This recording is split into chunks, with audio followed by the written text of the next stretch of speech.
Dans un village ancien, vivait une femme que tout le monde craignait. On l'appelait Ngassa. C'est la vieille sorcière. Le jour, elle se taisait. La nuit, elle parlait aux esprits. Elle avait une fille d'une beauté rare. Mais aucun homme ne restait à ses côtés. Les prétendants disparaissaient, l'un après l'autre. Le village murmurait, mais personne n'osait parler. Jusqu'au jour où arriva Kakafa, fils du grand chasseur du royaume. Celui que la forêt reconnaissait. Kakafa regarda la fille. Sans peur ni crainte. Sans trembler. La vieille Ngassa sourit dans l'ombre. Elle pensa, celui-ci tombera aussi.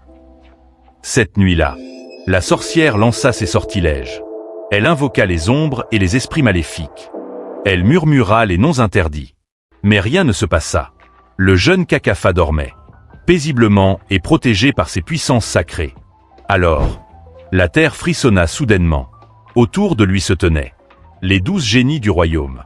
Génies du feu, de l'eau, du vent, de la terre. Gardiens invisibles du sang du chasseur. La sorcière Ngassa frappa encore.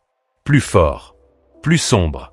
Mais chaque sort se brisait sans effet, comme une calebasse vide.